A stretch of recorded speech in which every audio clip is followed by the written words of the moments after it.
আসসালামু আলাইকুম ওয়া রাহমাতুল্লাহি ওয়া বারাকাতুহু। সম্মানিত উপস্থিতি মণ্ডলী, আজকে আমরা আরেকটি ভিডিও নিয়ে আপনাদের মাঝে উপস্থিত হচ্ছি।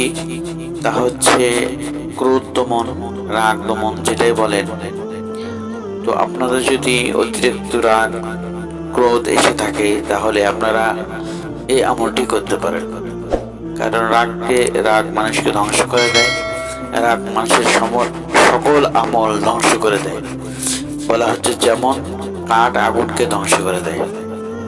এমন একটি হাদিস এসেছে, ইয়াকুমুল হাসাদা ফাইন্নাল হাসাদা ইয়াকুলুল হাসানাতি কামা তাকুলুন নারুল হাতাব।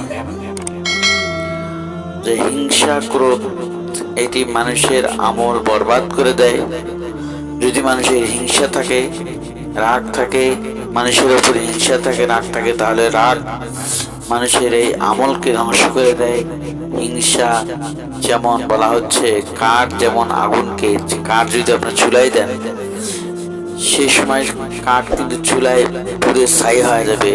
রাগও তেমনি, রাগের কারণে আপনার আমল সব বরবাদ হয়ে যাবে, মানুষকে ধোকায় ফেলে। মানুষের যখন রাগ বা ক্রোধ আসে তখন মানুষের কোনো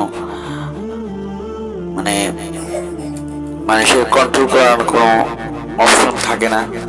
কারণ শয়তান তখন পুরোটাই তার হাতে নিয়ে নেয়। যেমন ফুটবলের কোনো কন্ট্রোল করার শক্তি নেই, আপনি যেদিকে শুট করবেন সেদিকেই বল দৌড়াবে। তাই শয়তানও বলেছে যখন মানুষের রাগ ওঠে, ক্রোধ আসে, তখন তার কোনো কন্ট্রোল করার সময় থাকে না, সুযোগ থাকে না। শয়তান যেদিকে ধরে টান মারে সেই দিকেই মানুষ যাবে। এখানে সূরা আনআমের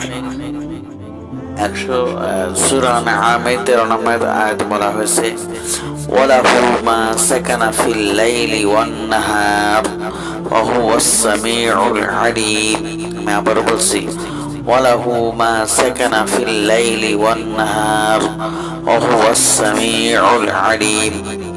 এই আয়াতটি আপনি বারবার তেলাওয়াত করবেন এবং যদি বসে থাকেন তাহলে শুয়ে যাবেন, আর যদি দাঁড়ায় থাকেন তাহলে বসে যাবেন। ইনশাআল্লাহ রাগ দূর হয়ে যাবে। আসসালামু আলাইকুম ওয়া রাহমাতুল্লাহ।